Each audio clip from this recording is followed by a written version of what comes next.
Nós tivemos aí divulgado por ti no final do ano passado, eu acompanhei bastante e teve uma baita repercussão na mídia, a aprovação da Lei da Liberdade Econômica em dezembro do ano passado, não foi isso? Exatamente. Logo que saiu. E Fala. eu sei que ela tem uma coautoria aí dos vereadores Felipe Camozato e o Mendes Ribeiro, né? Juntamente contigo. Exatamente. Foi isso. Eu acho super importante isso, porque na verdade isso tira um peso daquele pequeno empreendedor, né, principalmente, que tem que carregar o Estado nas costas, né, para poder abrir algum negócio aqui, tanto em Porto Alegre quanto nas demais cidades aí, pelo Brasil afora, né, Ricardo? Então eu acho que foi E, uma baita sacada tua aí. bom, obrigado. Isso foi um trabalho aí, na verdade, no dia 20 de setembro do ano passado, uma data simbólica para nós gaúchos, né? Mas que no Brasil, em Brasília, certamente diz menos do que diz para nós. No dia 20 de setembro do ano passado foi promulgada a Lei da Liberdade Econômica Nacional. E aí começamos uma discussão, olha, precisamos fazer uma lei municipal ou não? E, em tese, a lei federal ela já seria o suficiente para obrigar o município a se adequar. Mas, infelizmente, a gente sabe também que a realidade, muitas vezes, faz com que o servidor termine aplicando a lei que é mais próxima dele. Então, no balcão, no dia a dia, o sujeito, mas a minha lei municipal diz que eu tenho que pedir isso aqui. Não, mas a lei federal, então o que a gente fez? Eu convidei o Felipe Camozato e o Mendes Ribeiro, dois grandes vereadores aqui também muito alinhados com a forma como a gente vê. Estou vendo o pessoal entrando aqui também, já vou mandar um abraço especial aqui para o Guilherme Reich, meu grande amigo. Depois eu sei que tu vai Um abraço pro conduzindo. Guilherme aí. Grande empresário. Baita parceiro. Baita parceiro. Ele está se referindo, depois eu conto essa história de uma negociação para o setor de intercâmbios que precisou. Imagina com a crise da Covid o que não aconteceu no setor de intercâmbios no Brasil, né? Mas depois a gente conta essa história. A repercussão, exatamente. A repercussão, infelizmente, é muito grande do Covid, aí, da pandemia, no setor econômico produtivo, né? É Mas isso aí a terrível. gente vai ter tempo ainda para falar, É terrível. Mas, enfim, aí fizemos o projeto também municipal da Lei de Liberdade Econômica e ela basicamente diz o seguinte: primeiro, que o gestor público tem que presumir a boa-fé. Então, quem vai pedir uma licença para a prefeitura, vamos lembrar do comprovante de residência, né? Eu pego uma folha de papel e digo, eu moro na rua tal, assina embaixo. Prefeitura, não te acredito, tem que juntar um comprovante de residência. Mas eu estou dizendo por que eu mentiria o meu endereço para a prefeitura? Então, primeiro é a presunção de boa-fé, que é acreditar no contribuinte e só puni-lo se ele fraudar, se fizer uma declaração falsa, o Código Penal já prevê pena para isso, né?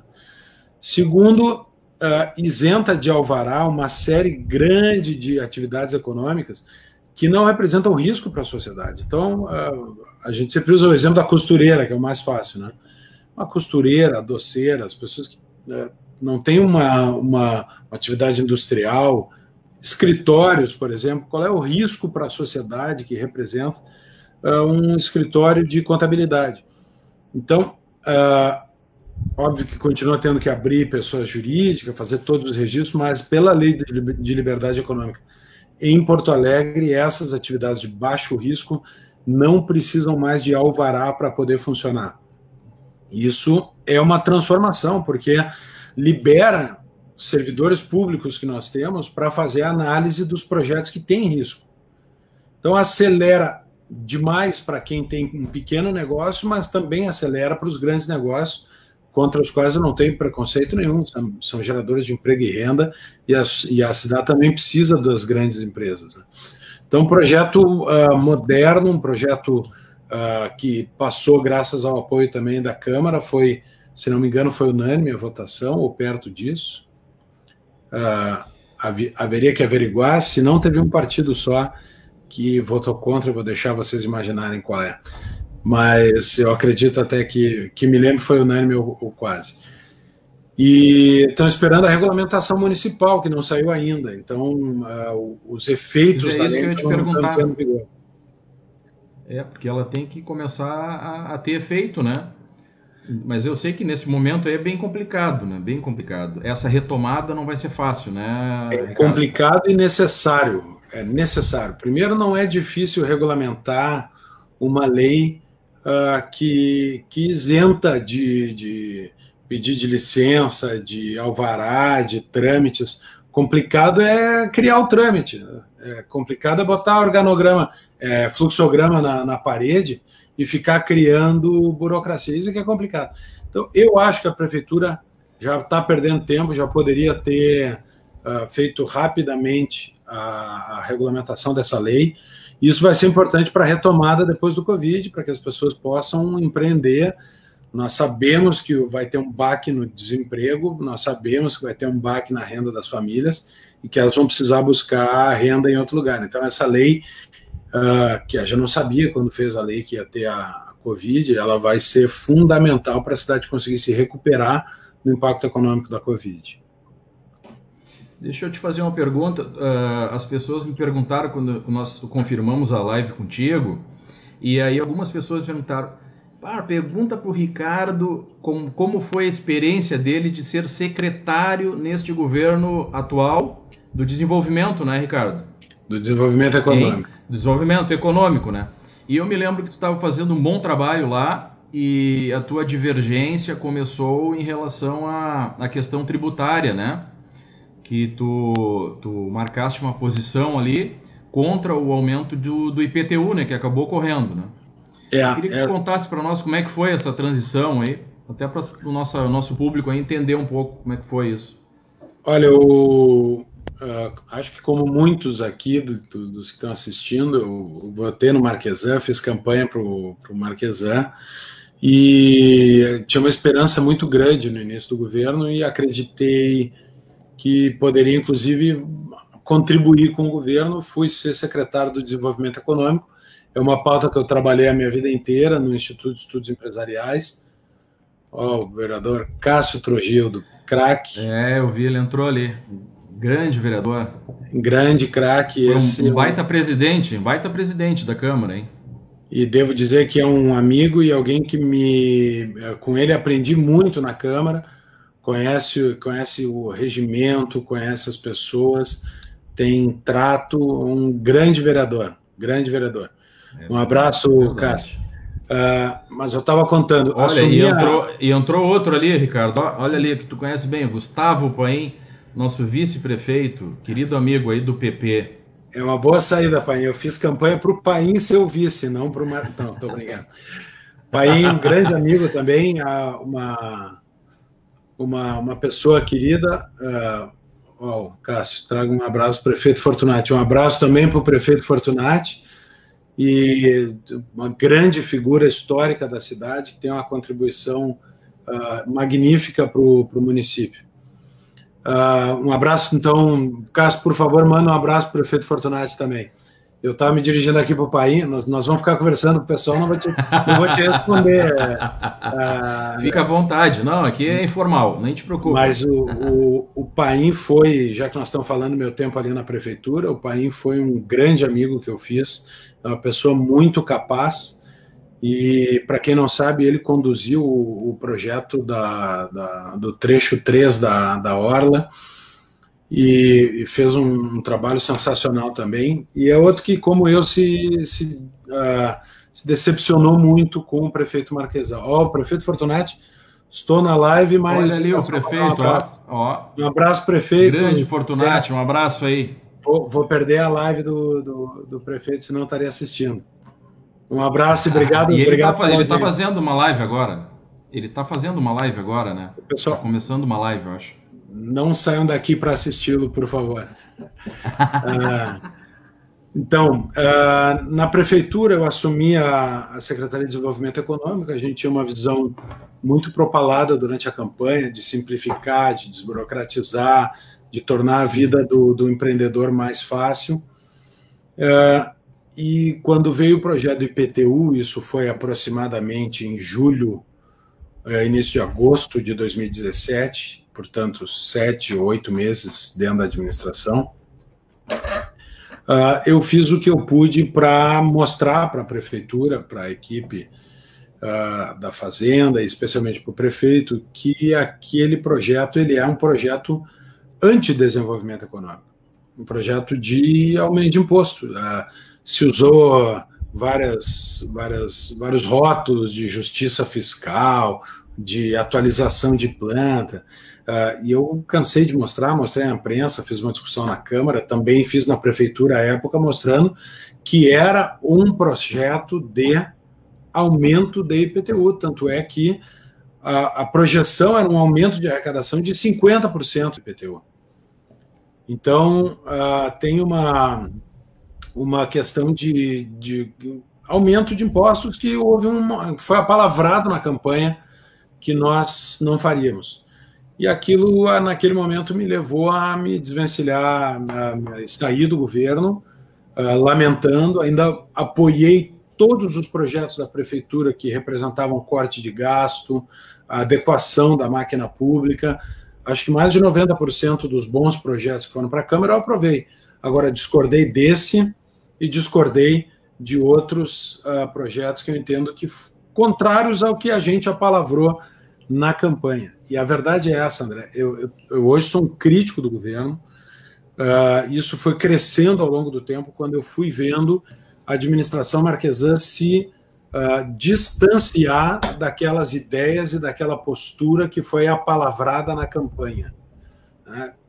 A campanha dizia que era um novo momento da cidade, apresentava uma nova postura, um novo jeito de fazer política, e na verdade o que nós vimos foi que durante o mandato, em vários pontos houve uma ruptura com o que foi apalavrado na campanha.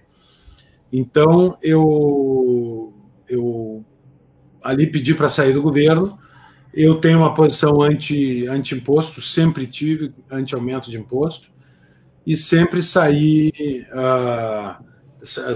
da prefeitura de cabeça erguida, apoiei o governo em muitas coisas, mas para mim aquele projeto eu não tinha como apoiar, foi o momento que eu saí do executivo. Fizemos muitas coisas boas, inclusive redução do tempo de emissão de alvará, fizemos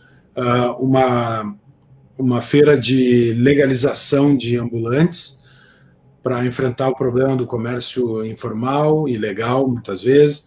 Fizemos decreto de simplificação do licenciamento de casas. Então, deu para deixar um legado, mas ali eu entendi que teria uma incoerência com tudo que eu defendi minha vida inteira. E é sobre isso, aproveitar o gancho, Ricardo. Em relação ao aumento do IPTU, eu acho que toda a população, já entrando no assunto pandemia, viu? Eu acredito que todos estão dando uma cota de sacrifício, né? E muita gente dando a cota de sacrifício do emprego, né? Muita gente ficando desempregada, muito empresário encerrando atividade em Porto Alegre, né? Esse abre e fecha, a gente gera uma insegurança total, né?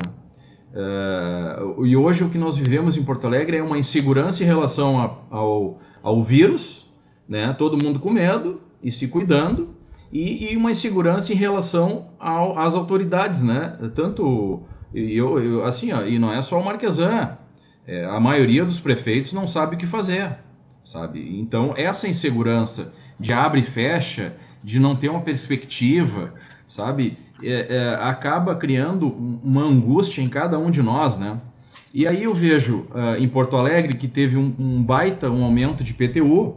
Claro que ele vai ser diluído ao longo dos anos. Nós nos próximos anos teremos aumento de IPTU todos os anos, para muita gente, né? E a gente sabe bem, quem já não pagava vai continuar não pagando. Então esse discurso, muita gente vai ficar sem pagar, mas já não pagavam. Agora, quem paga, vai pagar mais. E eu não vejo nenhum movimento do atual prefeito de abrir mão de alguma coisa, né? O Paim tem falado muito na questão do diferimento, né? De empurrar para frente esse aumento neste momento de pandemia. Sim. Mas eu não vejo um movimento do Poder Executivo de abrir mão de algo, né? Não abre mão de nada. Não vem nada, né? O que tu pensa sobre isso? Primeiro, para não deixar sem resposta aqui, para a gente ir fazendo esse bate-papo, eu vi um comentário aqui, agora sumiu. A Paulinha está cuidando aí dos comentários para nós. Vamos ver. Aqui, ó, Axel Silva, o Axel Silva. Primeiro, a Paula nos informou aqui que eu falei da Lei de Liberdade Econômica, que eu achava que tinha sido unânime. Na verdade, as bancadas do PT e do PSOL se abstiveram, né? Porque não tinha como ser contra a liberdade econômica, mas se abstiveram. Porque, na verdade, são contra a liberdade econômica. Axel Silva, a respeito do IPTU, todos os vereadores do meu atual partido votaram a favor do aumento. E como eu vou conciliar minha campanha com a candidatura da prefeita da comandante Nádia pelo DEM? Primeiro, os vereadores, por ampla maioria, aprovaram o projeto do IPTU. E eu não vou fazer julgamento dos meus colegas, porque cada um tem a sua visão da matéria, e tinha pontos no projeto que convenceram os colegas que votaram. Não vou santificar também todos que votaram contra, porque em alguns casos, essas próprias bancadas com as quais eu mais divirjo, do PT e do PSOL, acabaram votando contra também para o seu projeto Marquesan. Então, nem uma coisa nem outra. O Paim está falando aqui também da questão que falta o governo dar a sua cota de sacrifício, e aí eu vou voltar para a tua fala, André. Eu fiz uma proposta, um projeto de lei que adia o aumento do IPTU dos próximos anos. Então, deixa de acontecer um aumento no ano que vem, 2022, 2023, e joga lá para 2024. Esse projeto está na Câmara para ser analisado, nós ainda vamos olhar, e aqui existe uma dificuldade técnica, eu admito, porque a partir do momento que está criada a expectativa de receita, não é tão simples desfazer isso. O que eu disse, e repito, quando teve a Copa do Mundo em Porto Alegre, e o prefeito Fortunati, que está assistindo, sabe bem, porque conduziu isso, né? Houve a lei da Copa. Teve uma lei para regular todo o impacto que a Copa do Mundo teria na cidade. Então teve uma visão geral de quais seriam os impactos, uma organização e uma lei que pudesse equilibrar e tratar o assunto como um todo. E eu cobrei agora do governo o seguinte: o impacto que a Covid tem é talvez o maior impacto da história da cidade de Porto Alegre. Não tem uma lei da Covid. Não tem. O prefeito resolveu tratar por decreto e tratar do setor privado, porque da prefeitura não cuidou nada. Eu vou explicar isso. Não cuidou nada. Quando eu digo não cuidou nada. O prefeito, em vez de mandar uma lei para a Câmara firmar um marco legal para ele poder agir, o prefeito, sabe quantos decretos de Covid o prefeito Marquesan já assinou? Tem ideia, André? Imagino. 68. Toda semana. 68 decretos. O prefeito, e eu tenho usado essa palavra, eu peço desculpa, ele cospe um decreto por semana, quando não é 2, 3, 4, 5, 6, na primeira tacada foram quase 20. Então, em vez de... Quase 3 ou 4 por semana. Isso é uma insanidade para quem tem que gerar emprego e tem que se organizar. Imagina assim, uma loja de roupa. Fechou em março quando ia vender a coleção de outono. Entubou com a coleção de outono, não vendeu o estoque. Aí abriu em maio, fim de maio. Vou vender inverno. Comprou um outro estoque. Ficou 10 dias aberto, fechou. Entubou com 2 estoques. Por quê? Por causa da inconstância das decisões da prefeitura. O prefeito resolveu tratar por decreto. Não fez uma lei em que a Câmara atribuísse esse poder para ele. Eu tenho dito que estes decretos, sustentando liberdades constitucionais, os decretos são inconstitucionais, tá? Sustentando garantias constitucionais por decreto, mudando lei federal do Vale Transporte por decreto. Assim, uma impropriedade jurídica. Um estudante de direito no primeiro semestre já sabe que isso é uma insanidade. O vereador Mendes Ribeiro, craque, coautor da Lei de Liberdade Econômica. Coautor, exatamente, grande parceiro. Um grande amigo também, que fiz nessa minha curta vida política, e professor. Mendes é professor de e um dos grandes vereadores de Porto Alegre, né? Tem uma atuação destacada na Câmara, né? E merece o respeito que tem. Tem estirpe, mas tem qualidades pessoais próprias, né? Minha mãe diz que bananeira não dá laranja, né? Então, vem de uma família, mas não se sustenta na política pelo nome, se sustenta pelo trabalho que faz. Eu sou fã dele. Então, um abraço, Mendes. Um abraço, Mendes. Obrigado pela audiência aí. Exatamente, Eduardo. Ele trata por decreto para não dialogar com a Câmara. É isso mesmo. E aí, exatamente. O empresário hoje, ser empresário em Porto Alegre é não dormir no fim de semana. Porque a lógica é a seguinte: na sexta o prefeito ameaça, sábado e domingo ele espera a repercussão, segunda-feira ele cospe o decreto. Essa é a realidade que se tornou a cidade de Porto Alegre. Hein, Ricardo? Tu sabe? Olha, o Ronaldo Napoleão ali, parceirão do DEM ali também tá te mandando um abraço. Outro craque, vice-presidente do PP em Porto Alegre, progressista, Janta. Ó, Cláudio Janta também, ó. Meu colega vereador, outro craque. Exatamente. E o Janta tocando no ponto que eu estava falando. Parceiro. Aí faz por decreto e nenhuma medida de diminuição do impacto e de alívio para o empreendedor, para o trabalhador, nada. É o seguinte, fecha... Cortou agora o TRI, né? Não pode procurar emprego. Não pode usar o vale transporte, não pode estacionar, se tu está aberto, não pode estacionar para ir na tua loja, porque fechou as vagas de estacionamento. Quer dizer, é para acabar de vez, né, e não faz um gesto de sacrifício da máquina pública. Diz assim, nós vamos sofrer também porque vai cair a arrecadação. Mas não cortou uma despesa. Pelo contrário, pegou e fez propaganda com recursos do Fundo Municipal da Saúde. Está aqui o Ministério Público de Contas fazendo denúncia e pedindo a sustação dos gastos de publicidade com recurso do Fundo Municipal da Saúde. Então, agora há pouco eu gravei um vídeo, André, mostrando o seguinte: Marquesan primeiro falou que não precisava hospital de campanha. Depois falou que Porto Alegre já tinha os leitos que precisava. Em maio, já temos os leitos que precisamos. Hein, Ricardo? E que era um case mundial, né? Era um exemplo. COVID, lá em março, é um exemplo mundial. O Globo foi dizer para o ministro para usar o sistema de gestão de leitos de Porto Alegre, porque era um exemplo. Tá? E agora o que nós estamos vendo? A cidade está fechada. E agora o que ele diz? Todo mundo abrindo e nós entrando em lockdown. Né? Não consegui comprar respiradores porque eram muito caros ou porque tinha risco para o gestor. Aí, olha só, Campo Bom, Pejuçara, São José do Norte, Cachoeirinha, Pelotas, todos compraram respiradores. Para Porto Alegre era caro. Para Porto Alegre era complicado o processo de compra. Porto Alegre não comprou respiradores.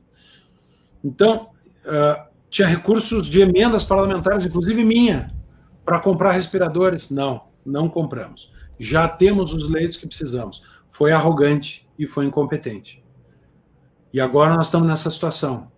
E o Tribunal de Contas, aí o Ministério Público intima a Prefeitura para apresentar o plano. Qual é o plano, prefeito? Qual é o plano? E agora a Prefeitura, no dia 17 de julho, diz assim: estamos analisando aluguel de leitos de UTI, contratação extraordinária de médicos. O que é isso se não é um hospital de campanha? Então, lamento dizer isso, mas nós tivemos sim uma péssima gestão, muita incompetência, faltou afinco do poder público, faltou preparo. Todo mundo disse, primeiro, que lockdown não pode durar para sempre porque as pessoas quebram. Segundo, que o pior está por vir porque nós vamos entrar no inverno. Como é que em maio o prefeito diz que já tem os leitos suficientes para enfrentar o Covid e agora nós estamos fechados por falta de leitos de UTI? Então, honestamente... O problema não era leito, ele falava, né, Ricardo? O problema não era leito, né? E nem respirador. Né? Nem respirador. O problema é a equipe agora. Agora é a equipe. E aí o sindicato médico disse assim, não falta médico. E outra, acaso Porto Alegre é ilhada no país? Por que Porto Alegre não contrata médicos? Por exemplo, São Paulo fechou um hospital de campanha. Tem cidades que estão reabrindo e fechando seus hospitais de campanha. Por que é que nós não trazemos os médicos de lá? Então, exatamente. Se é que falta, porque o presidente do sindicato médico diz que não faltam médicos. Então, assim, faltou muito planejamento. Eu vejo que o foco ficou... Tem uma coisa que é simbólica, André. O líder, eu gosto muito do Dr. Bruno Mirage, é um excelente advogado. Mas o líder do Comitê de Combate à Covid, ser um advogado, é um sinal para a sociedade. Que a medida vai ser o decreto. E que o foco está na norma jurídica e não na estrutura de saúde. E a prefeitura anuncia, aumentamos tantos leitos, fizemos tantos... Quem aumentou? A iniciativa privada doou leitos. Os hospitais privados fizeram leitos. Os hospitais federais fizeram leitos. E a prefeitura não. A prefeitura não. Então, a propaganda da prefeitura está se apoderando do feito dos outros. Então, é isso. Me dói dizer isso, e muitas pessoas me perguntam o que vai ser da cidade, o que vai acontecer. Eu não quero ser pessimista, tá? Mas eu vejo muita dificuldade até o fim desse ano, e espero honestamente que nós tenhamos uma troca na cabeça do executivo para o início do ano que vem. Sabe que eu acho que o prefeito ele se equivocou no início da pandemia. Ele tinha que ter chamado a sociedade, montar um gabinete de crise, se aproximar da Câmara de Vereadores, sabe? Chamar o empresariado, os trabalhadores, né? E tentar montar um plano de ação. Mas não, eu acho que a coisa foi... Ele assumiu muito para ele, né? E as coisas não andaram, né? E agora nós estamos sem perspectiva, Ricardo. É o que eu tenho visto. Nós não temos perspectiva. Estamos aí fechando o 4º mês, indo quase para o 5º mês já de confinamento, de distanciamento, né? Tu anda pela rua aí, aí aluga-se, encerramento de atividades, né? Shoppings que tem toda uma segurança para funcionar, né? Todas as condições para funcionar, com todos os cuidados, estão fechados, né? Em compensação, hipermercados que vendem tudo dentro do hipermercado, tudo, estão abertos, né? Então, quer dizer, a gente não sabe mais... São as incoerências. E eu vejo eu vejo que ele está assim, sabe, completamente perdido nisso. E tu sabe que agora, para tu cortar o cabelo, tu não consegue. Então, o que os salões estão fazendo? Eles estão mandando WhatsApp, a gente está atendendo, com medo da fiscalização. Né? Então, as pessoas estão com medo de trabalhar. Isso que ainda tem algum negócio para fazer, sabe? Eu nem falo na nossa área do direito, né? O prefeito Fortunati perguntou aqui os recursos dos empresários, né? Veja só, empresários se aproximaram da prefeitura dispostos a fazer doação.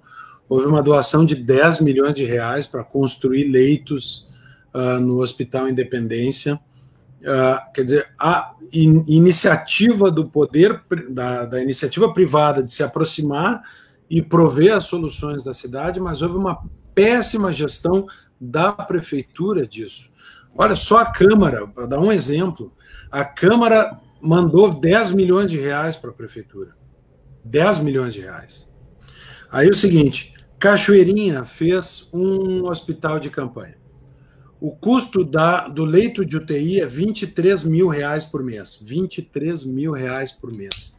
Quantos leitos Porto Alegre poderia fazer com os 10 milhões de reais da Câmara se gastasse isso em leitos? Estou fazendo a conta aqui, por 23 mil.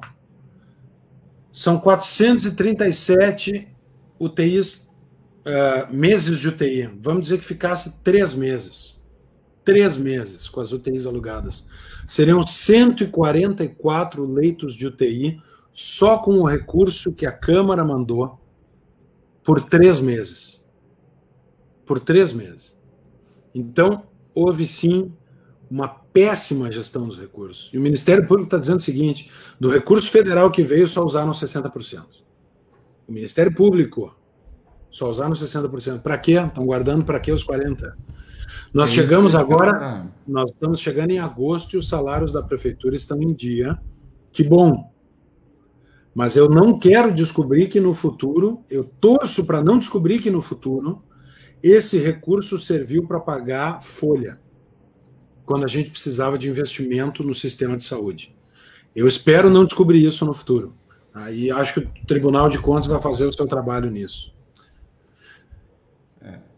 Eu acho que foi para isso mesmo, tá? Para resolver o problema de caixa e custeio da máquina, né?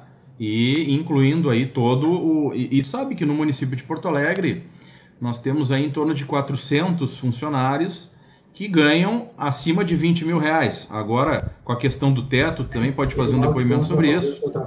A questão do teto salarial, se não fosse a mobilização da opinião pública, nós estaríamos hoje com o teto de desembargador do Estado do Rio Grande do Sul, né? Não, hoje nós estamos. 35 mil reais. Hoje mas nós todos estamos. Ali... Todos porque o tribunal sustou, o Tribunal de Justiça fixou no salário do prefeito o teto, 19 mil reais. E o prefeito Marquesan recorreu da decisão. Ele, primeiro, mandou um projeto para a Câmara para fixar no salário do prefeito. Perdeu na Câmara. Aí o tribunal acolheu a tese que o Marquesan dizia na imprensa ter, de que era o salário do prefeito, o teto, 19 mil, não de desembargador, 34 mil. Então o prefeito estava ganhando, estava em 19 mil. E o Marquesan fez um discurso na imprensa e foi no processo fazer uma petição, pedir para reverter no processo. E ganhou uma liminar, insistiu até ganhar uma liminar. Hoje está valendo o teto de desembargador em Porto Alegre por causa de um recurso do prefeito Marquesan que pediu judicialmente para aumentar o teto. Pediu judicialmente para assustar a decisão que tinha reduzido o teto.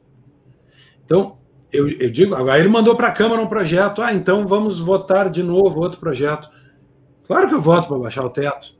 Agora, bastava uma petição do prefeito, desisto do recurso. Mas ele não fez isso. Nós estamos há 3 meses com o teto de desembargador em Porto Alegre, né, que dá uma diferença de 20 e poucos milhões por mês, se não me engano. Há que averiguar, já me esqueci o número.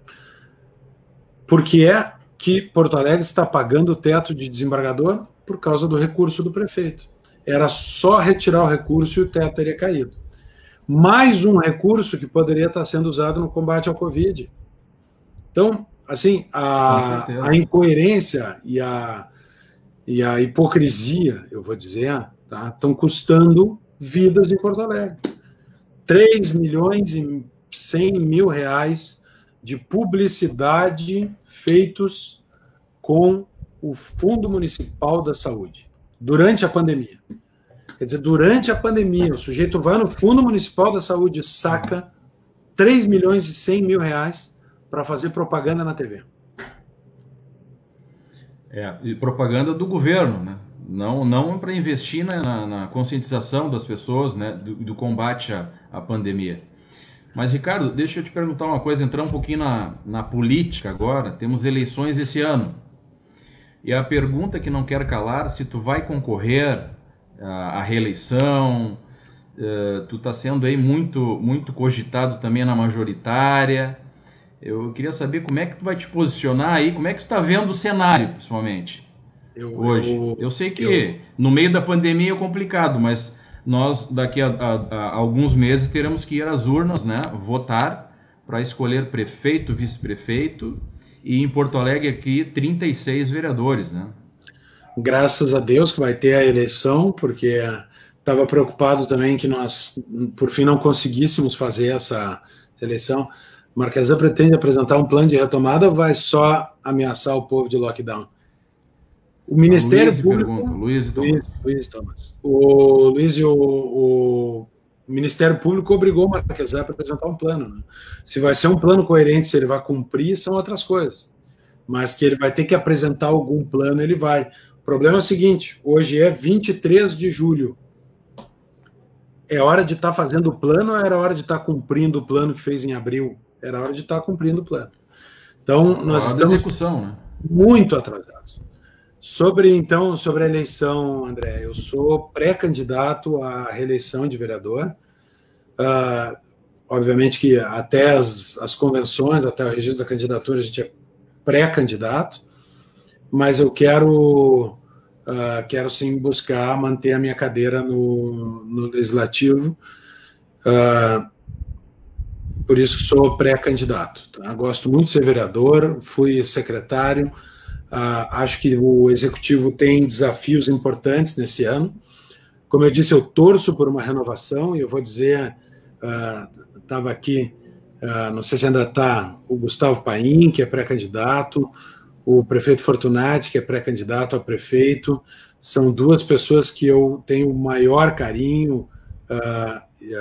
O meu partido, nós temos a comandante Nádia, que é pré-candidata, eu acho que seria uma excelente prefeita, faço campanha para ela, apoio a candidatura dela, acho que o Democratas tem tamanho hoje para ter um projeto de prefeitura de Porto Alegre, e eu espero que nós, eu fiz uma fala no Nova Política, eu acho que foi ano passado.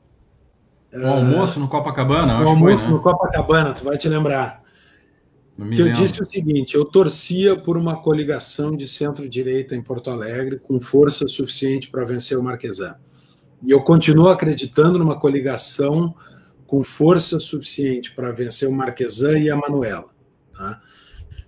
Em outras palavras, eu torço para que, ao fim e ao cabo, nós possamos ter uma coligação com o PTB do prefeito Fortunati, com o PP do vice-prefeito Paim, com o DEM da pré-candidata Nádia, com o MDB do pré-candidato Melo, que nós possamos ter uma grande coligação.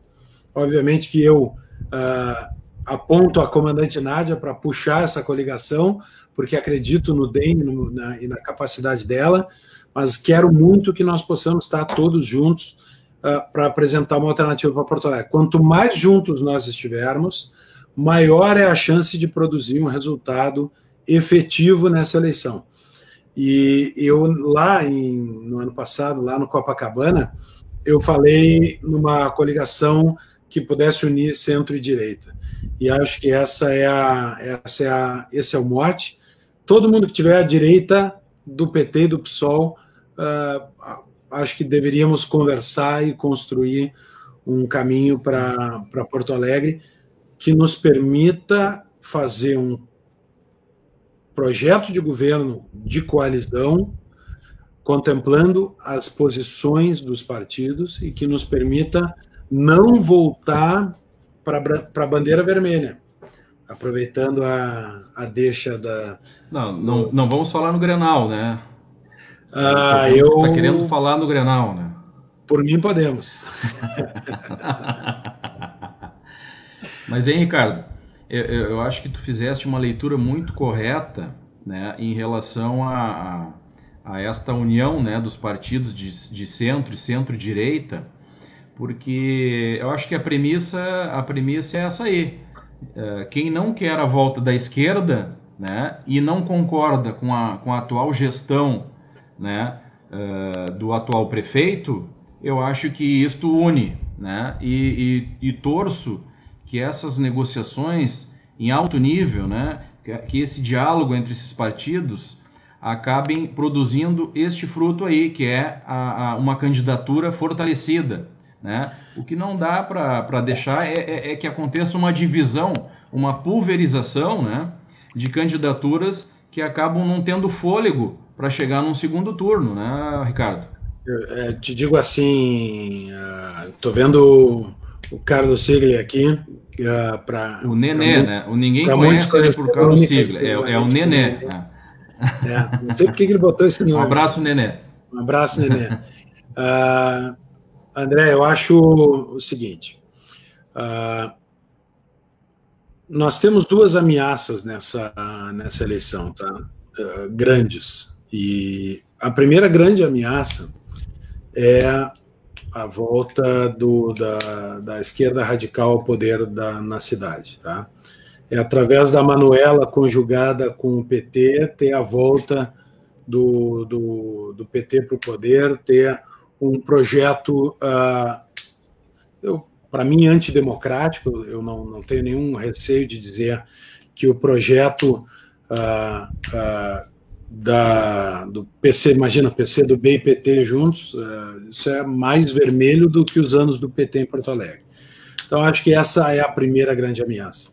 E a segunda grande ameaça, e o Napoleão está tocando exatamente no ponto que eu ia dizer, a segunda grande ameaça é ter uma pulverização de candidaturas, tá, que permita ao Marquesan, com alguma coisa por cento que ele vai fazer, e ele vai fazer porque tem a máquina na mão e a máquina está trabalhando forte. Basta ver que as obras públicas não pararam, o resto de Porto Alegre parou, mas ele está fazendo vistoria e inaugurando obra durante a pandemia. O Marquesan com a máquina na mão vai fazer, sei lá, 10%, 12%. E nesse exato momento, meu enteado está atrás da minha cadeira aqui, e eu vou ver se ele aparece aqui na live, se ele... Porque... Mostra ele aí. Ô, Vale, levanta aqui, mostra a cara. Eu tô cuidando. E aí, cara? Cuidando para não atropelar. Dá um oi pra turma, deu. É isso aí, home office, né, pessoal? É isso aí. Então é o seguinte, o primeiro risco é a Manuela e PT. O segundo risco é pulverizar as candidaturas e o Marquesan ir para o segundo turno ao natural, porque vai ter recall, vai ter a máquina trabalhando para ele. Então, o que pontuou Napoleão é verdade, eu vejo da seguinte forma. Nós temos uma série de forças que são do centro para a direita possíveis de estar juntas. Tá? Nessa grande coalizão, que é o que eu defendo desde o ano passado, é óbvio que ninguém decidirá nada sozinho, e eu não tenho a pretensão de dizer que vai ser uma coalizão liberal, porque eu sou liberal. Mas nenhum membro da coalizão vai decidir sozinho. Uma coligação funciona assim. Na Alemanha, na Espanha, na Itália, qualquer lugar onde se forma uma coligação. Mas eu estou disposto a contribuir com ideias, com projeto, com formulação, para uma coligação capaz de enfrentar Marquesan e Manuela. Né? E para isso, eu digo com toda a clareza, nós temos força e capacidade de diálogo nesse de campo para construir essa coligação. Temos 4 ou mais pré-candidatos qualificados nesse campo. E nós vamos ter que construir alguma forma de diálogo, porque eu, Ricardo, acredito que numa união nós temos mais força. E alguém disse assim, a esquerda continua no poder. Com o PSDB, né? Partido Social, da Social-Democracia. Eu vou dizer o seguinte... Estão aliados agora, nacionalmente, né? O Marquesan não foi eleito para ser de esquerda. O Marquesan não foi eleito para ser de esquerda.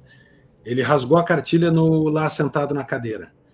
E eu prefiro uma composição franca, que não se pinte como o Marquesan se pintou, mas que entregue o que é a palavra para o eleitor, do que uma candidatura que vai dizer que é de direita, que é liberal, que é moderna, que é isso, que é aquilo, e faz a política mais velha do mundo, que é o que nós estamos vendo o Marquesan fazer agora.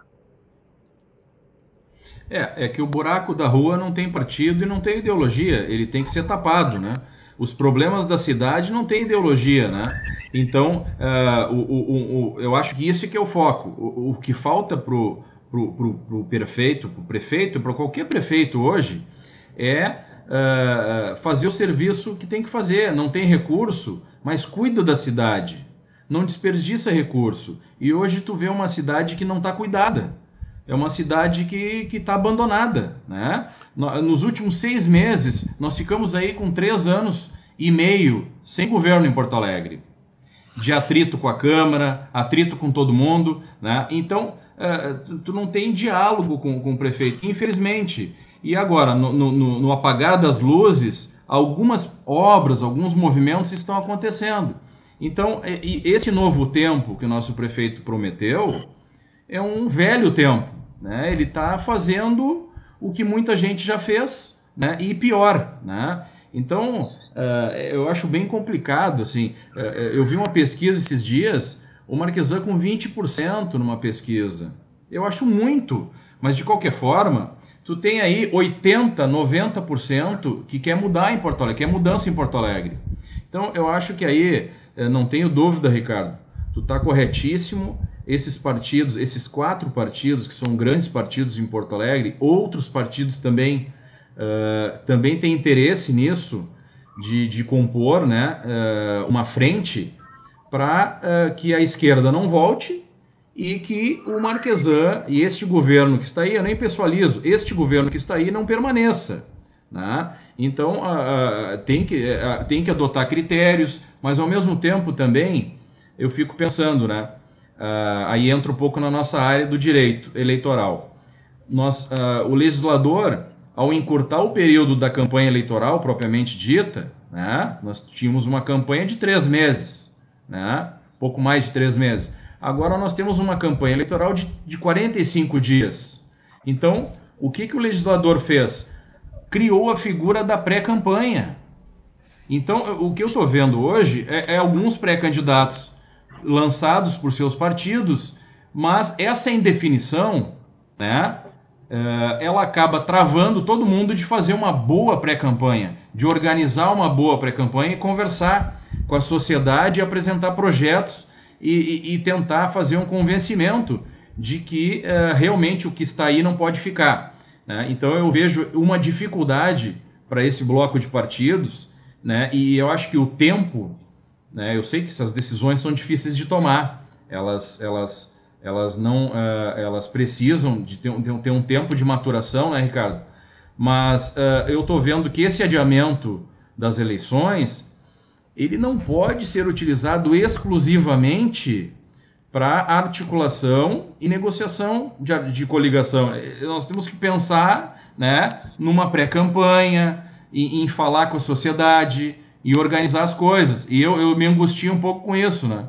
Bandra, porque a gente sabe que o tempo na política é devagar, né? É outro. Eu estou aprendendo ainda e me adequando a ele. Eu me lembro o Brito, Antônio Brito, quando saiu do governo, assumiu a Azaleia Calçados.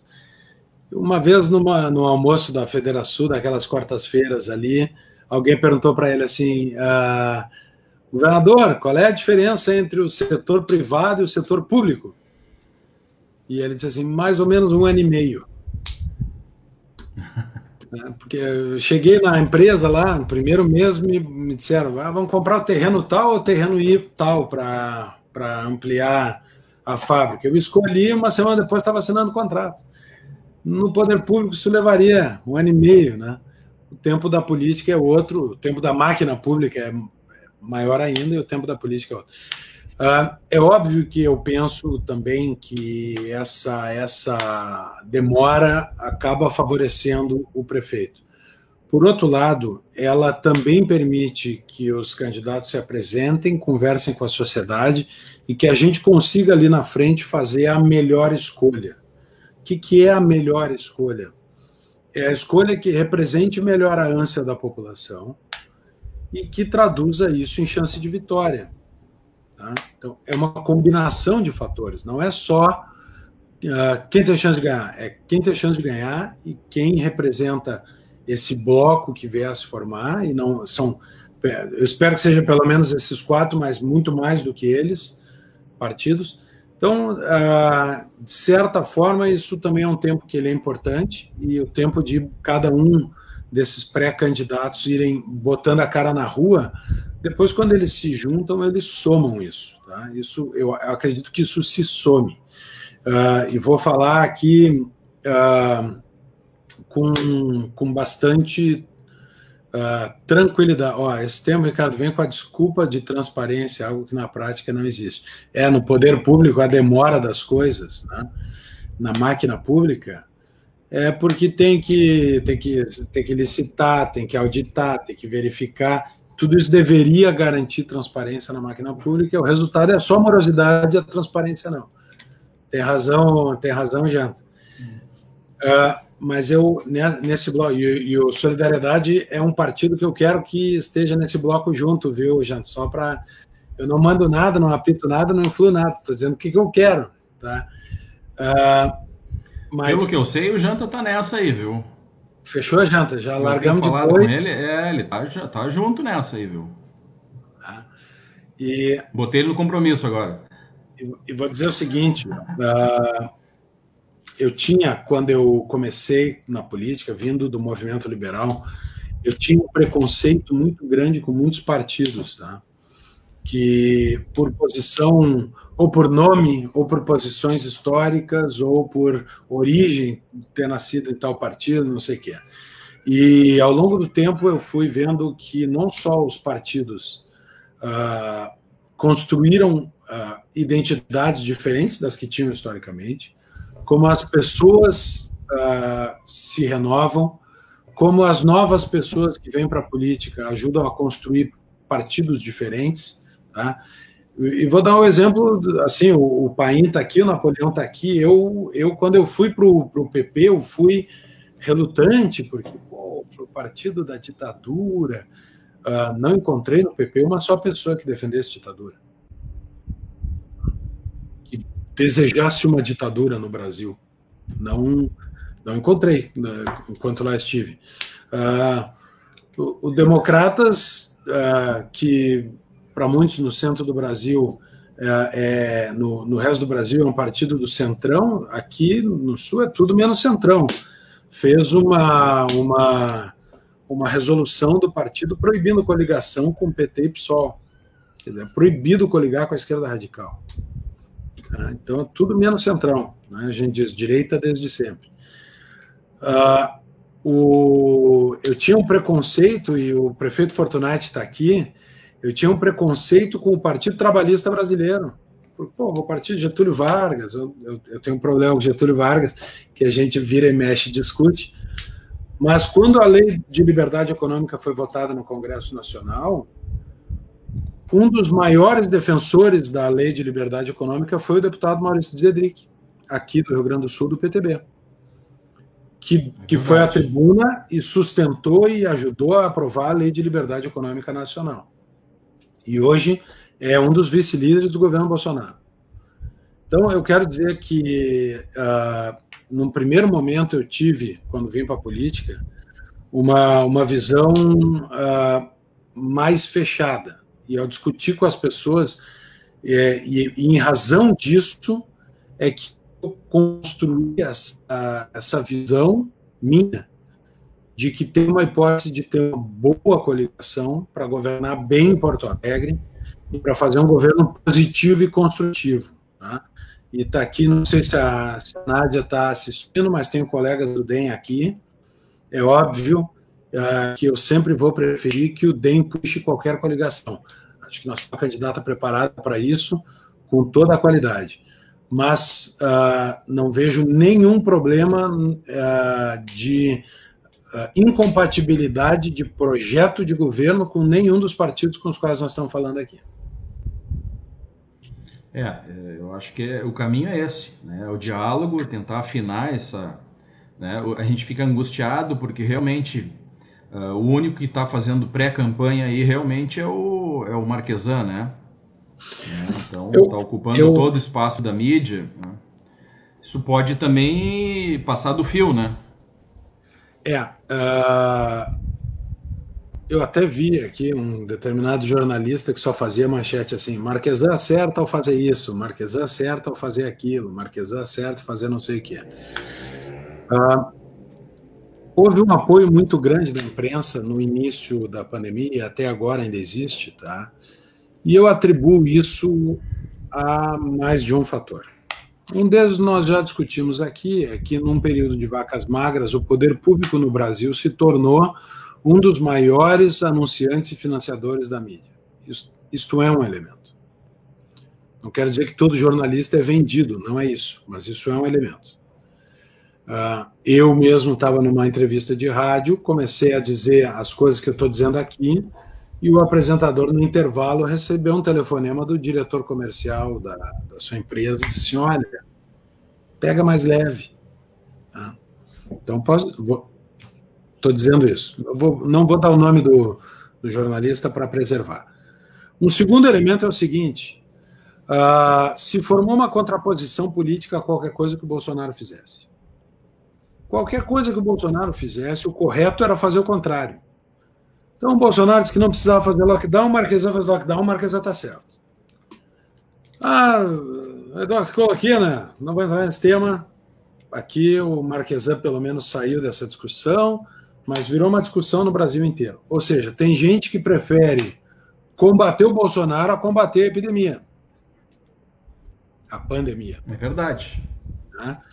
E não é à toa que nos projetos aqui de abertura que a Câmara fez, quem votou contra, tá? O governo orientou a sua base, muitos, inclusive da base do governo, votaram pela reabertura por entender que eram projetos ponderados, que traziam cuidados e que aqueles setores que pudessem abrir, abrissem com cuidados, mas quem evitou foi a esquerda, PT, PSOL, PDT, que se abraçaram ao Marquesan no fechamento da cidade. Hoje, quem fala a favor do Marquesan na Câmara, defendendo o fechamento, critica o resto todo, mas para defender o fechamento, PT e PSOL. Ou seja, a briga não é com a pandemia, a briga é com o Bolsonaro. Eles querem fechar para ser contra o Bolsonaro. Então, a imprensa, que a gente sabe que também tem uma conotação ideológica, em grande parte, abraçou essa ideia. O Kevin Krieger mandando um abraço tricolor, tá aí. Olha ali. Grande Kevin. Olha a foto do perfil dele, olha ali a foto do perfil dele. Isso aí é lá em Lanús, eu estava lá na arquibancada. Um abraço, Kevin. Tirando esse fanatismo dele pelo Grêmio, é o meu amigo, tá? Mas tirando esse fanatismo pelo Grêmio, ele é uma baita pessoa, viu? E que pode ter um papel importante nessa construção. Ele foi coordenador da campanha do Marquesan e é outro dos decepcionados com o governo que nós colocamos lá. Então, mas não foi por falta de aviso, viu, Ricardo? Não foi por falta de aviso. Que tinha tudo para dar errado isso. Pode ser. Mas a grande maioria errou, né? Nós erramos em... Eu vou dizer... nós todos erramos, né? Olha aqui, ó. Minha prefeita, Nádia ali, ó. A Nádia, eu estou fazendo propaganda da coligação aqui e estou dizendo que o DEM está pronto para liderar a cidade. Não estou pedindo voto. Comandante Nádia... Jamais faria isso antes do período eleitoral. Comandante Nádia inaugurou esse espaço aqui. Eu acho que foi a primeira entrevistada aqui que bateu um papo conosco, bem legal. E ela tá fardada aí para jogar, viu? Bota fardada nisso. Tá preparada, né? É comandante. A Nádia veio da brigada, comandante, foi a primeira comandante da Patrulha Maria da Penha, também foi secretária do governo Marquesan e posso garantir, embora ela mesma tenha falado com vocês, posso garantir que a Nádia representa um grande avanço em relação ao prefeito Marquesan. Isso não é uma grande coisa, né? Estou dizendo pouco. Mas é uma pessoa que eu aprendi a dialogar, conversa muito, ouve muito, nos ensina, bate-papo, conversa. Tenho certeza que a Nádia, se confirmar, quando confirmar a candidatura à prefeitura, vai representar muito bem o campo que acreditou no Marquesan e demos com os burros na água. É verdade, o André estava dizendo, não foi por falta de aviso. E eu me solidarizo dos 4 pré-candidatos do meu pretenso bloco aqui, que eu queria tanto ver juntos. Só o Sebastião Melo não está aqui. O Sebastião Melo foi para o segundo turno com o Marquesan, e como eu me arrependo de, naquele momento, ter defendido esse projeto. Tu disseste que os buracos da cidade não têm ideologia, tá? Em tese, não tem. Em tese, o Rafa Lopes, um abraço, Rafa. Grande craque. Saudade de fazer um churrasco também, os amigos entrando. O buraco não tem ideologia, o balanço não tem ideologia, o orçamento não tem ideologia, mas o que nós vimos, e eu falei muito disso, foi que houve sim um uso do orçamento da prefeitura para fazer um certo terrorismo e justificar a incompetência. O que é isso? No primeiro ano de governo, se não me esqueço, tá? E aí eu tenho esses números anotados, o Marquesan falou o seguinte: a prefeitura vai ter um déficit de 800 milhões de reais. Está quebrada, vai ser 800 milhões de reais. Foi 200. Ou foi 100 e pouco. Depois a prefeitura ia ter aí pro outro ano aumentou. Agora vai ser 900 milhões. Vai ser 1 bilhão o déficit da prefeitura. Terminou o ano, foram 70 e poucos milhões. Tá? O que eu quero dizer? Que houve uma inflação do déficit. O governo orçava despesas a mais para dar uma impressão de déficit e dizer assim, a cidade está esburacada por causa do déficit. E esse déficit foi criado, e eu fui secretário, vou dizer com todas as letras aqui. Marquesan reuniu o secretariado e dizia: orcem a cidade ideal. Mas o prefeito não vai ter dinheiro para fazer a cidade ideal. Orcem a cidade ideal. O que resultou isso? Num orçamento desse tamanho para uma receita desse. Um déficit que todos nós sabíamos desde o início que não ia se realizar. E isso terminou justificando, durante 3 anos e meio, a cidade abandonada. E eu espero que mesmo esses que estão assistindo a imprensa agora e se convencendo erroneamente que o Marquesan está fazendo um tremendo trabalho na zeladoria ou no combate à Covid, etc., espero que a população não esqueça dos 3 anos abandonados que essa cidade teve. De quanto nos custou que agora essas obras estejam acontecendo. Tá? Então, também não quero transformar toda a live aqui numa malhação do Judas, aqui, ficar batendo no Marquesan. Não, mas tu está abordando... Tu está abordando vários assuntos que estão sendo perguntados, então tu vai respondendo já automaticamente, Ricardo. Isso faz parte... Pergunta, do por que eu me decepcionei. Mensagens no WhatsApp, tudo. Está tudo dentro da primeira pergunta que tu me fez, né? Por que eu saí do governo e como é que foi ser secretário do Marquesan? Está tudo dentro disso. Eu depois na Câmara, observando, mesmo apoiando, e eu apoiei todo o pacote contra despesas, tudo que era corte de despesa eu votei até todo o pacote do funcionalismo, votei tudo, tá? Por uma convicção minha, por um senso de dever meu, não por um dever com o governo. Tá? Então, o Pedro Zanetti Afonsinho ali da Caixa, nosso colega advogado, olha, grande abraço para o Pedro aí na audiência, presidente da Caixa de Assistência dos Advogados. Esse é um craque, grande amigo também, doutor Afonsinho, um abraço. O doutor Afonsinho, pai dele, era muito amigo da doutora Beatriz, minha mãe. Né? São contemporâneos e eu sou quase contemporâneo acho que bem contemporâneo do Afonsinho. Um amigo, advogado, colega, eu sou advogado também, e que conduz a Caixa muito bem, então um abraço também.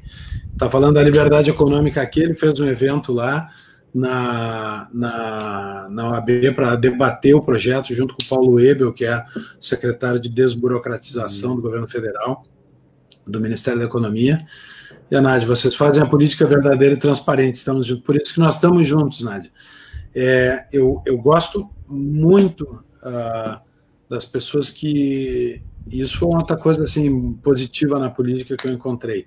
Muitas pessoas francas, sinceras, e que quando te dizem vou fazer A, fazem A, quando dizem vou fazer B, fazem B. E a Nádia é exatamente assim, reta e transparente. Então, Nádia, aliás, eu vou falar da troca de partido, que alguém comentou também.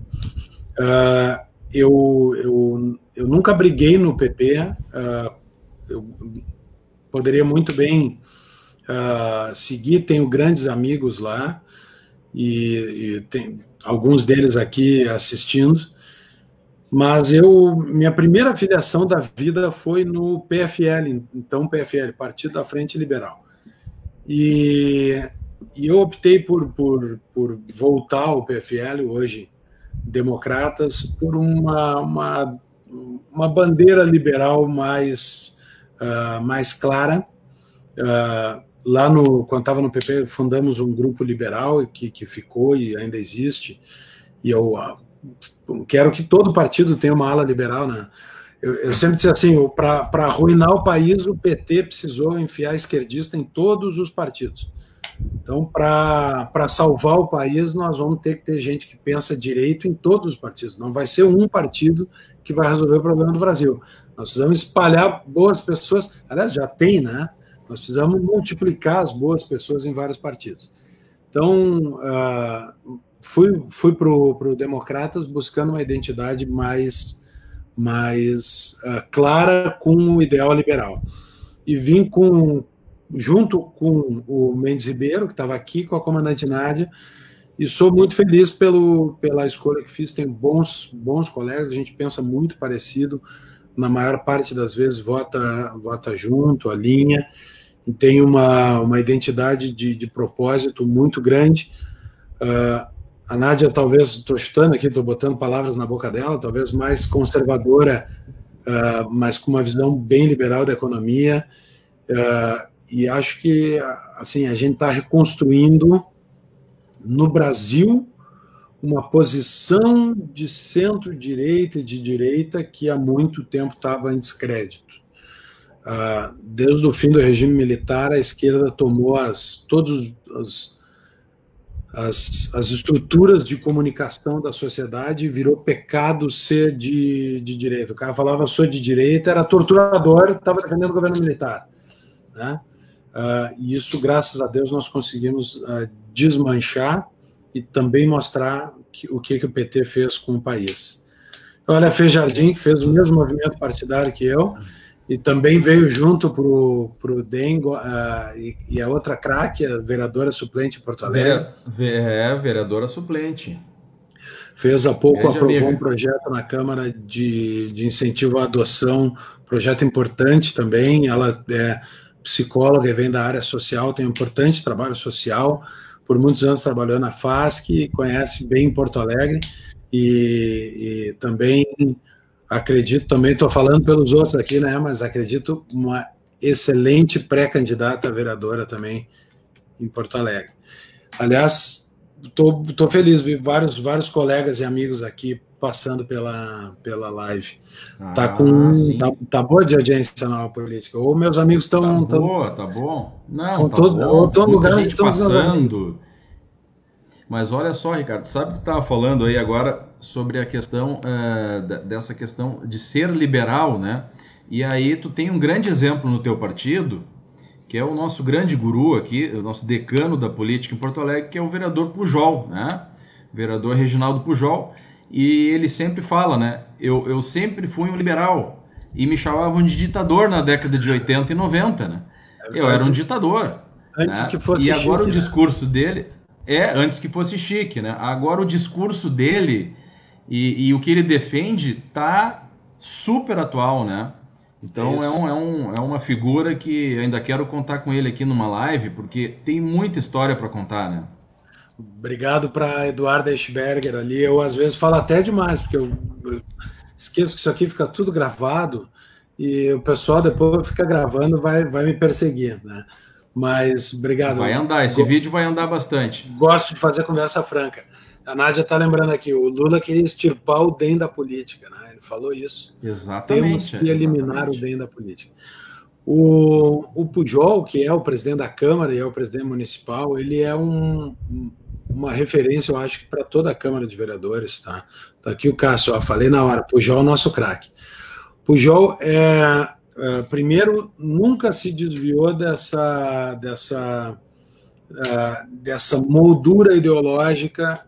Ele, como eu, sente saudade do tempo que o Democratas era PFL, sempre foi PFL, e o Pujol comanda o partido, mas comanda é uma palavra que talvez não represente todo o diálogo e a construção e a experiência que ele emprega, e é uma das coisas que mais me anima, olhando para o futuro do partido, tá? É ter o Pujol ao lado, uma pessoa com a experiência que ele tem. O Mendes Ribeiro sempre fala que não existe, grande Pujol, uma grande diferença para a democracia, diz o Janta. O Mendes sempre fala assim, que a gente cuida para não parecer que existe o novo, o DEM que chegou e o DEM que já estava. A gente só foi para o DEM porque o Pujol abriu as portas do partido, construiu, e o Mendes é o líder da bancada, mas a gente tem uma grande liderança no Pujol. Aliás, vale escrever um livro sobre os mandatos do Pujol aí, viu? Porque, inclusive... Ele está no 6º ou no 7º mandato, Ricardo? Boa pergunta. No sexto, eu acho. Eu acho que ele está no 6º mandato. Pode ser. Há poucos dias ele fez uma live com o prefeito Fortunati, inclusive comentou que uma vez ele foi vereador, acho que por 6 dias, porque assumiu, vagou, ele era suplente de deputado, assumiu como vereador, ficou e foi ser deputado, teve que renunciar porque houve uma pressão para ele assumir a cadeira na Assembleia. Pujol deve ter história aí para encher um livro, e olha, é um bom desafio o Pujol escrever. Além dele, o Rodrigo Lorenzoni, nosso deputado estadual, presidente estadual, hoje secretário do Desenvolvimento Econômico no Rio Grande do Sul, e autor da Lei Estadual de Liberdade Econômica. E o ministro Onix Lorenzoni, que certa vez, eu estava numa palestra dele uma vez, e alguém disse assim, porque o Lula não tinha oposição, fez o que quis, o Onix disse assim, tentaram passar o Plano Nacional de Direitos Humanos, nós fomos contra e derrubamos. Tentaram passar o controle social da mídia, nós fomos contra e derrubamos. Então, assim, também nunca se juntou com o PT.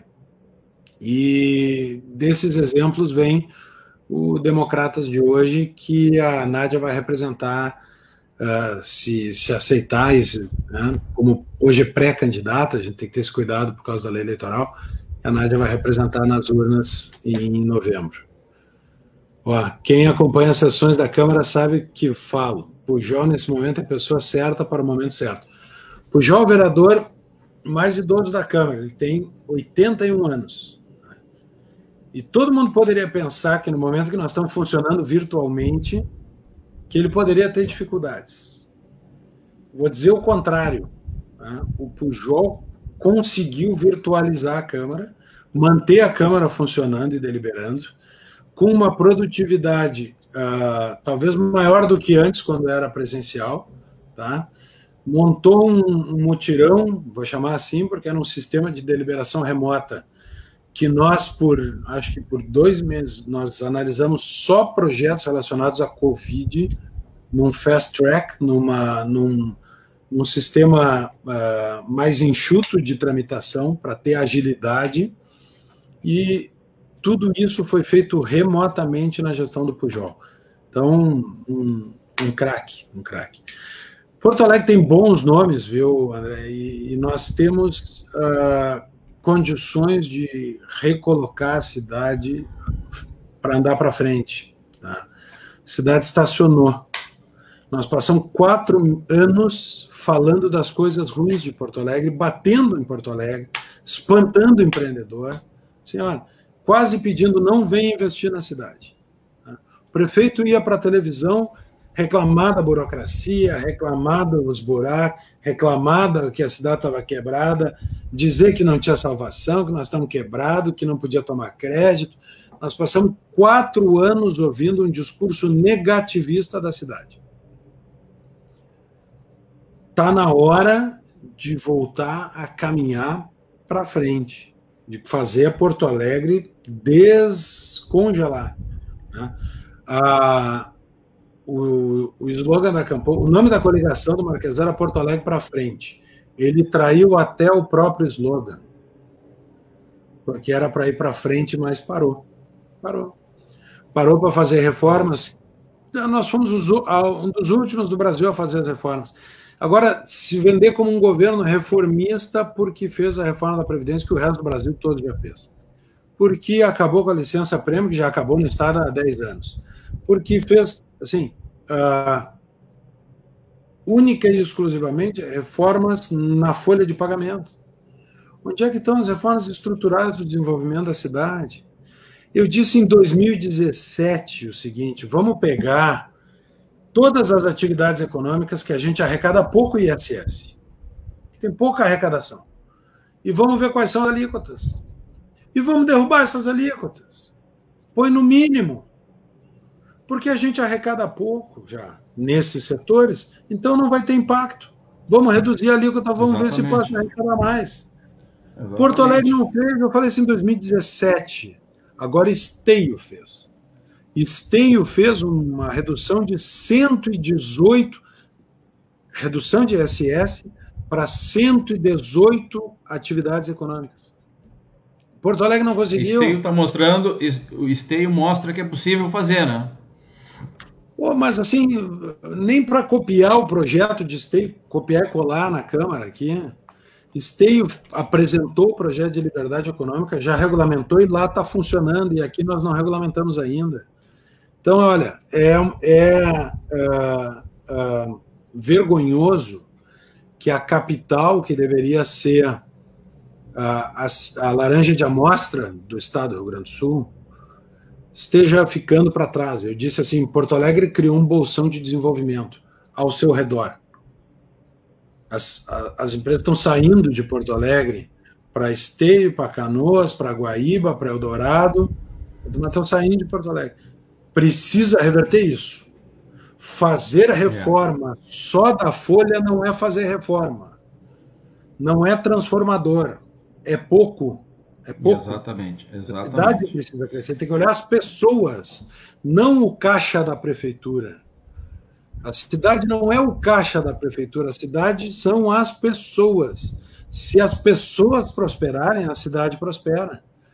Agora, nós fizemos um discurso anti-prosperidade, né? Nós fizemos um discurso da pobreza, do pequenismo, e está na hora de voltar a olhar para o potencial que Porto Alegre tem e destravar as amarras. Exatamente, exatamente. Bom, Ricardo, estamos caminhando para o fim, já quase 1h30 de live desse papo aí, que passou rápido, viu? Muita gente aí perguntando, e tu gosta de falar, e eu gosto, e o pessoal gosta de ouvir, né? Então, a expectativa era grande na tua presença aqui. Advogado e político, né? Como é que eu vou falar pouco?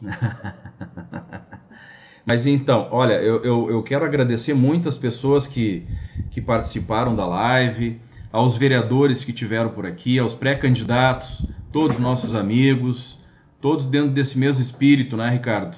Muita gente boa aqui, vários amigos nossos. A gente, na medida do possível, a Paula foi conseguindo colocar na tela aí a opinião de cada um, as perguntas, né? Eu acho que bastante gente participou e eu só tenho que te agradecer a tua boa vontade de estar conosco aqui, quase 1h30 já de bate-papo, e eu não tenho dúvida que outras vezes nós vamos voltar a falar aqui, que depender de nós o convite já está feito, viu?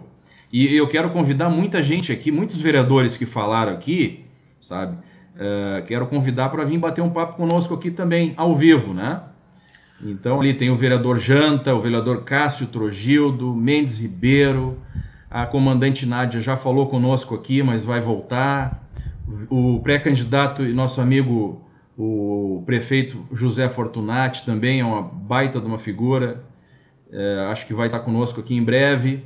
Enfim, dirigentes partidários, amigos, pessoal, os liberais de direita, todos aqui participando. Esquerda nenhum aqui, viu? Não achei nenhum aqui. Pelo menos para tocar uma corneta não apareceu. Ainda bem, né? Mas vão assistir esse vídeo depois. Eu não Mas sei então, quem, Ricardo, eu não sei quem é que vai reclamar mais, se vai ser o pessoal do prefeito ou o pessoal da esquerda. Eu distribuí alguns elogios aqui. mas o prefeito tem que assimilar, ele tem que ser um democrata e ouvir a crítica, né? Ele tem que entender o que ele fizer de errado vai ser criticado e o que fizer bem feito vai ser elogiado, mas está difícil hoje, tá muito difícil hoje elogiar o nosso prefeito, né? Por várias razões que tu mesmo externou aqui, né? Então, Ricardo, eu tento ser justo e a minha justiça eu fiz com o meu voto quando aprovei, eu disse isso, aprovei grande parte dos projetos que foram para a Câmara porque entendia que eles estavam de acordo com o que eu acreditava e com o que tinha sido apalavrado na campanha. Claro. O que não foi, eu não tenho compromisso nenhum com o erro, com a disfarçatez, não tenho compromisso nenhum. Eu sou crítico, sim, e eu bato com o que eu acho justo, com o que eu acho certo, tá? Não quer dizer que só tenha coisas ruins, mas quer dizer que tem um tipo de erro que não me desce, que é o erro consciente. É quando sabe o que está fazendo, sabe que está errado, sabe que está manipulando e faz igual. Isso é o que me incomoda nessa gestão. Eu tenho certeza, André, que e o Nova Política Brasil aqui tem um público qualificadíssimo, tá? Eu tenho certeza que quem está aqui sabe que Porto Alegre pode mais. Porto Alegre consegue produzir, nós já produzimos no passado coisa melhor. Nós temos no nosso futuro coisa melhor do que o que está aqui. Nós tropeçamos, vamos levantar e vamos construir um outro caminho para a cidade. Eu estava lá na campanha, o Paim está aqui, estava lá na campanha, às vezes eu fico ouvindo o jingle da campanha, assim, fica martelando na cabeça, dá uma tristeza, sabe, tia? Mas aí a gente encontra, como nesse grupo aqui, como na live aqui, tanta gente disposta a ajudar, a construir, a fazer uma coisa diferente, que dá um ânimo, dá um gás. Eu quero ser um soldado nessa eleição aí para ajudar Porto Alegre a voltar a andar a voltar a caminhar. Voltar a caminhar é uma boa expressão, né? Eu lembro aqueles vídeos do Marquesan na rua aqui, caminhando na campanha, depois se enfiou no gabinete, se trancou no gabinete, esqueceu a cidade. Que eu vou dizer? Eu vou dizer o seguinte: eu sou um liberal, os liberais são minoria no mundo todo, tá? Eu espero contribuir para um governo que não seja de esquerda radical, não seja da Manuela, que não seja do PT, do PSOL, do PCdoB, e que a gente consiga fazer uma coligação olhando para as pessoas. Isso significa a parte social, que não é a minha especialidade, eu sempre disse isso, mas olhar para as pessoas, e a prefeitura sempre teve e vai continuar tendo este papel, que a gente olhe para a economia das pessoas, para a vida, para a renda, emprego das pessoas, e não só para o caixa da prefeitura, e que a gente tenha, sim, compromisso com responsabilidade fiscal. É importante ter déficit zero, é importante botar as finanças em dia, mas não pode ser só isso. A visão da sociedade, a visão da prefeitura não pode ser só do seu próprio caixa. Esqueceram da cidade, né? Renan Farias, Marquesan e Leite, famosos socialistas fabianos. Olha, eu vou dizer, eu acho que o Marquesan nem sabe nem leu o suficiente de teoria política, né? Acho que é mais afobação se acreditar um gestor, acha que vai gerir tudo com um gráfico, com uma planilha de Excel, e é isso, não consegue organizar um planejamento. Quem tem 300 prioridades não tem nenhuma. Eu vou fazer 500 coisas, não vai fazer. Aí depois bota uma planilha com 500 linhas de Excel, não sabe por onde começar. liderança... O problema é que ele sempre quis fazer sozinho, né? Sem ajuda de ninguém. 57 secretários e presidentes das estatais passaram nesse governo. Como é que vai dar continuidade? E por que é que saíram do governo? Todos por temas pessoais, né? Que é a desculpa que a gente dá quando não quer dizer porque saiu. Não tem, o governo é personalista. E como um governo personalista, ele é limitado, ele erra mais porque não conversa, não enxerga o potencial que a prefeitura tem e não consegue entender onde está errando. E o problema é esse. Eu acredito que nós vamos construir para o futuro, eu torço para a gente construir para o futuro um governo que tenha posição, que tenha ideias e plano de governo, que tenha diálogo capaz de implementar e que ouça mais para poder chegar onde a sociedade quer. Não adianta um belo programa de governo na gaveta sem ser implementado, rasgado depois, traído. Me interessa o que é que a cidade vai executar. E por isso é que eu acredito numa coligação do centro para a direita, do centro e da direita, da centro-direita, chamem como quiserem, uma coligação capaz de dizer: Porto Alegre pode mais, nós merecemos e podemos fazer mais do que o que está sendo feito. Eu acho que esse slogan tem que ser considerado aí, viu? Porto Alegre agora, pode mais. Se pegarem isso, eu vou cobrar royalties. Mas então tá, mais uma vez, Ricardo, obrigado aí, muito obrigado pela tua gentileza de estar conosco aqui. Eu quero te agradecer em nome da diretoria da Nova Política, do Bebeto, do Fabinho, que tu conhece bem, do Mota, César Dey, Vilmar Govinatsky e da Paulinha, que estava aqui nos ajudando na condução aqui dos comentários. Foi muito legal. Esse vídeo aí provavelmente vai ser bastante compartilhado, vai longe esse vídeo. Nós tivemos um público bom na média, foi muito bom, né? E tu sempre aí colocando tua opinião com muita clareza e muita propriedade, né? Não é à toa que tu é um dos vereadores destaque da Câmara de Vereadores hoje de Porto Alegre, né? Juntamente com todos esses aqui que passaram pela nossa live de hoje, né? Então, obrigado, eu com as tuas palavras agora aí, eu me despeço, viu, da turma toda. Obrigado a todos que estiveram aqui, que participaram, foi 1h30 de conversa aqui, o pessoal está dizendo, Ricardo já jantou? Eu já jantei antes mesmo, então o pessoal deve estar com fome. Tenho certeza que boa parte do que eu falei aqui vai ser cortada e editada pelos adversários, vai voltar para me infernizar no futuro, mas é isso, quem se expõe para participar da vida pública tem que ter opinião. Uma vez alguém me disse assim, quem faz voto de opinião tem que dar opinião. Beatriz Gomes, minha mãe. Beijo, mãe. Olha lá, trancada em casa. Beatriz. Trancada em casa, obrigado sofrendo. Pela audiência aí, vendo o filhão.